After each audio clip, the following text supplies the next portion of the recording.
It was good to see you, Mr. Gandhi. You're not taking care of your health, though.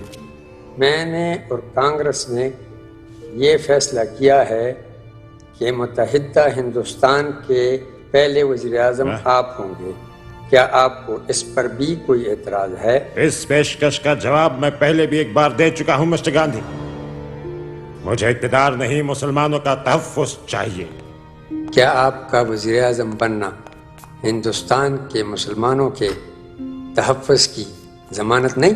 नहीं महात्मा साहब, बिल्कुल नहीं। Parliament में हिंदुओं के 10 के मुकाबले में मुसलमानों का 1 वोट होगा। मेरा वजीर आजम बनना मेरे लिए फायदेमंद हो सकता है, लेकिन मेरी कौम के लिए नहीं।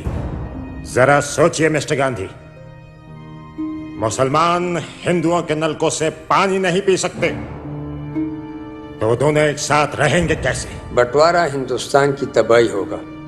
आप क्यों नहीं सोचते? माय फ्रेंड, मुझे यकीन है कि मुसलमानों को आजादी मिल गई। वो इस कुर्राए अर्ज में एक अजीम कौम बनकर दिखाएंगे, इंशाअल्लाह। अस्सलाम वालेकुम दोस्तों, उम्मीद है आप लोग सब खैरियत से होंगे।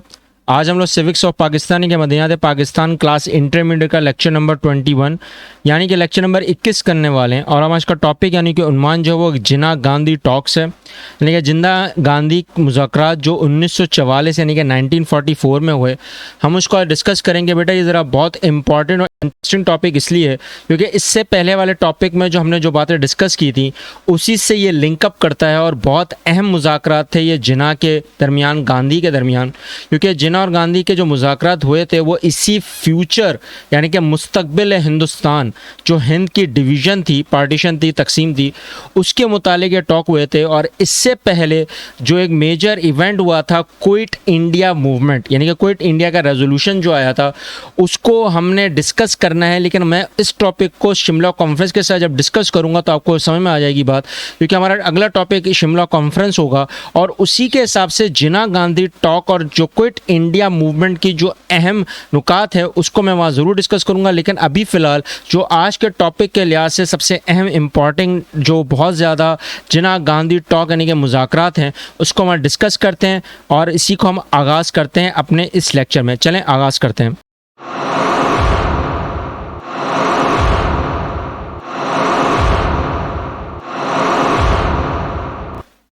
आज के टॉपिक को आगाज़ करने से पहले बेटा जो हमारा प्रीवियस टॉपिक था, जो पिछला टॉपिक भी था हमारा, वो था क्रिप्स मिशन यानी कि 1942। अब 1942 के हिसाब से इसके बाद जो मेजर इवेंट आया था वो क्विट इंडिया मूवमेंट है। मैंने आपको अभी बताया थोड़ी देर पहले कि हाँ हम लोग इसी टॉपिक को बाकायदा शिमला कॉन्फ्रेंस के साथ डिस्कस करेंगे तो हमें जल्दी समझ में आ जाएगा, ठीक है। लेकिन अगर आपने ये लेक्चर नहीं देखा है क्रिप्स मिशन, तो इस लेक्चर को देखने के बाद अगर आपको कोई चीज़ समझ में आए तो मेरे साथ ज़रूर शेयर करें। मैं इस बाकायदा लेक्चर का लिंक करंट लेक्चर के आखिर में रख दूंगा, ठीक है। आज के टॉपिक में अगर आप नोट करो बेटा तो जिन्ना गांधी टॉक, अच्छा जिन्ना गांधी टॉक आपको पता ही चल रहा होगा कि ये 2 मेजर लीडर्स के दरमियान हो रही है, कि हिंदू यानी कि कांग्रेस लीडर्स और एक मुस्लिम यानी कि मुस्लिम लीग के दरमियान जो उनके अपने सदर हैं उनके हिसाब से आपके यहाँ पे टॉक हो रही है। तो यहाँ पर बहुत अहम बातचीत होने वाली है। जो जिन्ना गांधी टॉक अगर देखा जाए तो इसका तारुफ यानी कि इंट्रोडक्शन में कि आपको पता होना चाहिए बेटा जब क्विट इंडिया मूवमेंट हुई तो उसके बाद जो जेल में थे वो कौन थे? गांधी। अब जेल में जब गांधी थे तो इस बात को आपको एहसास हो गया होगा कि उन्हीं को जरूरत पड़ रही थी, किसकी? मोहम्मद अली जिन्ना की। रीज़न यहाँ पर यह था कि गांधी को ये पता था कि अब जितनी भी बातचीत होगी वो मुसलमानों के बगैर नहीं हो सकती, क्योंकि क्विट इंडिया मूवमेंट का जो कॉन्सेप्ट था क्रिप्स मिशन के बाद उसमें हिंदुओं के यानी कि कांग्रेस पार्टी को बड़ा धचका लगा था। अब यहीं पर गांधी ने अपनी कंस्पिरेसी यानी कि अपनी साजिश को दिखाने के लिए उन्होंने लेटर्स लिखे, आपके स्क्रीन के ऊपर आ भी रहा है। ये जुलाई 1944 में बाकायदा कायदे आजम की मीटिंग के दौरान ये लेटर लिखे और आपको मैं बाकायदा लेटर की कुछ हेडिंग्स मैं आपको बता रहा हूँ। ऐसा लगेगा आपको शुरू में कि हाँ कोई ना कहीं वैलेंटाइन डे चल रहा है, यानी कि 14 फेब चल रहा है, लेकिन जुलाई में ये हुआ था। लेकिन अगर आपने नोट करो गांधी के अपने वर्ड्स हैं, my heart was asking me to wrote your letter, यानी कि मेरा दिल कह रहा है, यानी कि मेरी चाहत कह रही है। अब वो क्यों कह रही है? अब ये तो एक कॉमन सेंस की बात है, जब यहाँ पर कोई घपला होता है तो कुछ ऐसी बातें शुरू होती हैं, ठीक है ना। तो अगर आपने नोट करा हो कि don't think me as a enemy of Islam और the Muslims, I am not only the friend and servant of you but whole world. आपने अगर नोट करा हो कि गांधी अपने पीपल, अपने लोगों के हिसाब से तो बात बिल्कुल ठीक कर रहा है, लेकिन अगर देखा जाए तो अगर वो एक लीडर के तौर पर अगर देखा जाए तो कांग्रेस लीडर के हिसाब से तो ये बातें कहीं ना कहीं घुमाने फिराने वाली बात हो जाएंगी ना। समझ गए होगे इशारा काफ़ी बच्चों को, आप लोगों को तो इशारे काफ़ी है। फिर अगर आपने नोट करा होगा कायदे-ए-आज़म ने उस वक्त भी प्रपोज नहीं लिया, यानी कि उन्होंने उनकी इन्विटेशन को माना नहीं। मुंबई में अब मिड अगस्त आ गया, अगस्त के बाद फिर सितंबर आया, कई जगह कायदे-ए-आज़म ने सोचना शुरू किया, क्योंकि आपको पता ना कि कुछ खवातीन के नखरे होते हैं, पहले झेलने होते हैं, झेलने के बाद उनको चेक करना होता है कि उनकी क्या सोच चल रही है, ये समझ गए होंगे। और इसी तरह अगर मैं लड़कों की बात करूँ तो उनके भी कहीं ना कहीं नखरे, अब नखरे लड़कों में होते नहीं लेकिन आ जाते हैं। तो वही चीज़ें देखने के लिए सियासत में कहीं ना कहीं हम लोग ये नोट कर रहे होते हैं, और यही वो बात होती है। कायदे-ए-आज़म ने भी इसी तरह देखा कि वो कितने ज़्यादा तजस्सुस में, कितने ज़्यादा जतन करना चाह रहे हैं अपने तहफ़्फ़ुज़ात को मनाने के लिए। अब यही बात थी, लेकिन यहाँ पे कायदे-ए-आज़म को पता था कि टू नेशन थ्योरी के ऊपर कभी भी गांधी कभी भी कॉम्प्रोमाइज़ नहीं करेंगे और वो रिफ्यूज़ करेंगे पाकिस्तान रेजोल्यूशन को। अब यहाँ पर अगर एक बात का अगर देखी जाए तो उसमें उनका ऑब्जेक्टिव क्या था, पर्पस क्या था? एक ही पर्पस था बेटा, एक ही मकसद था, कहीं ना कहीं वो दिख रहा था। वो क्या था? Hindu Muslim unity. जो 40 साल तक बाकायदा मोहम्मद अली जिन्ना कहते रहे, वो अब जाके दिमाग चल रहा है किसका? गांधी का। यानी कि वो कहीं ना कहीं अपनी चीज़ों को, अपने तहफ़्फ़ुज़ात को मनाने के लिए भी ये बातें करेगा। और सियासत में आपको पता है सब कुछ जायज़ होता है, जैसे बोलते हैं ना जंग और मोहब्बत में सब कुछ जायज़ होता है, तो अब सियासत में भी सब कुछ जायज़ है। तो हमने अगर नोट करा होगा कि प्रपोजल जो दिया गांधी का, गांधी की तजावीज़ें जो हैं, अब जाहिर सी बात है मुज़ाकरात शुरू होने से पहले उन्होंने कुछ अपने तहफ़्फ़ुज़ात तो भेजे होंगे। उन्होंने साफ कह दिया कि वो टू नेशन थ्योरी को सपोर्ट नहीं करते। पाकिस्तान रेजोल्यूशन या लाहौर रेजोल्यूशन प्रैक्टिकल फॉर्म में उस वक्त आएगा, अब इसको आप फिलहाल डिले कर दो, लेकिन प्रैक्टिकल फॉर्म में उस वक्त आएगा कि जब हम बरतानिया से पूरी आज़ादी हासिल कर लेंगे और फिर हम कहीं सोचेंगे, सेटलमेंट करेंगे मुस्लिम लीग के साथ इस इशू को हल करने में कि पाकिस्तान जो उनकी अपनी जद्दागाना रियासतें जहाँ पे अक्सरियत मुसलमानों की है, उनको हम तहफ़्फ़ुज़ देंगे या नहीं, ये हम सोचेंगे। तो सोचने के लिहाज से क्या बात थी, यानी कि अगर आप एक प्राइम मिनिस्टर अगर किसी को बनाते वज़ीर आज़म, अगर आपका दिमाग चल भी रहा है कि कायदे आज़म को ही बनाना है, तो उसमें अक्सरियत तो हमेशा हिंदुओं की रहेगी।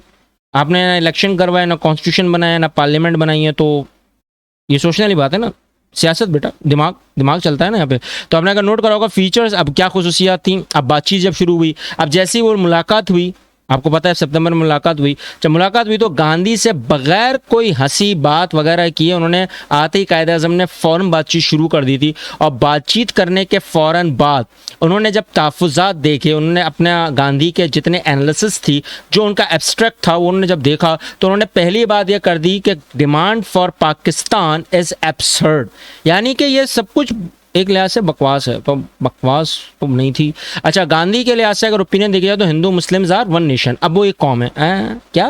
अच्छा चलो ठीक है, कहीं ना कहीं दिमाग में भी आ रहा है कायदा मैंने पहले बोल लो, इतना बोलना है बोल लो, फिर हम देख भी लेंगे। अच्छा, फिर अगर देखा हो तो फिर उन्होंने ये बात करी गांधी ने कि कांग्रेस उस वक्त तक मुसलमानों का साथ नहीं देगी जब तक कि वो बरतानिया में उनका साथ ना दें उनको निकालने के लिए, और जहाँ मुसलमानों की मेजॉरिटी है जिन इलाकों में, उनको हम कहीं ना कहीं जद्दागाना रियासत नहीं रियासतें दे देंगे, वो अपने तहफ़्फ़ुज़ात को हम मनवाते रहें। तो कॉन्स्टिट्यूशन मेकिंग में आपका जो जितना भी आइन बनेगा तो उसमें पार्लियामेंट में कितने मुसलमान बैठेंगे? अगर फ़र्ज़ कर लो चलो 10 हिंदू हैं और 1 मुसलमान की सीट है, तो फिर तो कैसे? तो यानी कि कायदे-ए-आज़म अपने आप अपनी जो होते हैं ना अना को, अपनी चीज़ों को आगे रख रहे हैं, मुसलमानों की नहीं। लेकिन कायदे-ए-आज़म बेटा कायदे-ए-आज़म थे, वो जाहिर सी बात है समझ सकते थे अगर मुसलमानों की एक दफ़ा नुमाइंदगी अगर ख़त्म हो गई तो उनकी नुमाइंदगी ख़त्म हो गई, ये कॉमन सेंस की बात है। तो इसी बात पर गांधी को जब जिन्ना ने रिप्लाई किया तो वो अड़े रहे किसके ऊपर? टू नेशन थ्योरी पर। यहाँ पे जो मैंने लॉयल्टी या स्टेट फेस्ट लिखा हुआ है बेटा, वो अपने पॉइंट पर स्टैंड अप है।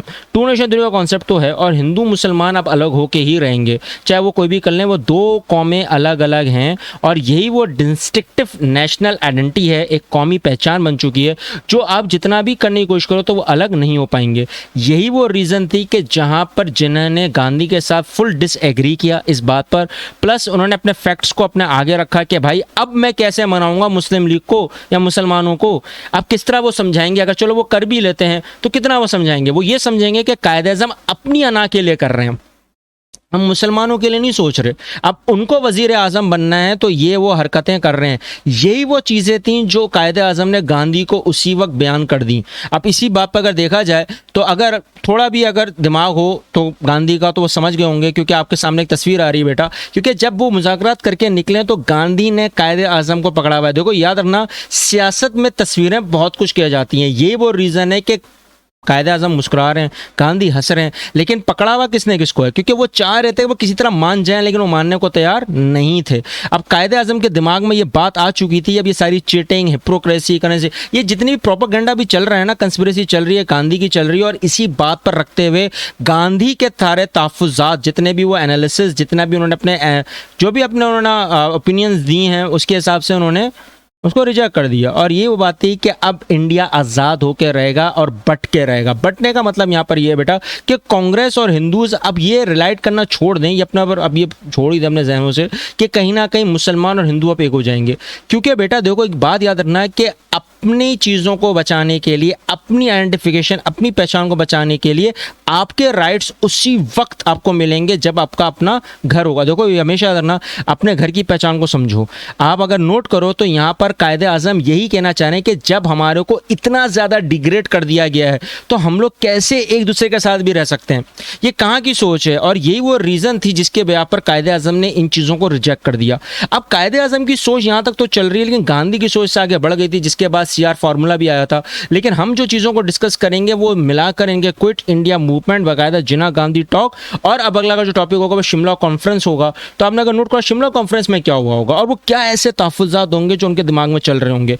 गांधी और उस वक्त की जितनी पार्टीज़ हैं, दूसरी भी जाहिर सी बात है मुस्लिम लीग ही नहीं थी बेटा सिर्फ, लेकिन अगर आपने नोट करा हो कि जितनी माइनॉरिटिकल पार्टीज़ हैं उस वक्त भी, तो वो क्या सोच रही होंगी, और उनको पता होगा कि अगर इलेक्शन होते हैं तो फिर क्या होगा। ये सारी बातें हम लोग नेक्स्ट लेक्चर में डिस्कस करेंगे। लेकिन अगर आज के लेक्चर में आपको कोई चीज़ समझ ना आए तो मेरे साथ जरूर शेयर करें, कमेंट करें, और आपको कोई चीज़ों का पता हो, सर्वेकल पता हो, तो वही मेरे साथ जरूर शेयर करें, कमेंट करें। इस चैनल को जरूर सब्सक्राइब करके उन बच्चों लोगों तक पहुंचाएं जो लाइल्म है। मिलते हैं नेक्स्ट लेक्चर में। अल्लाह हाफिज़।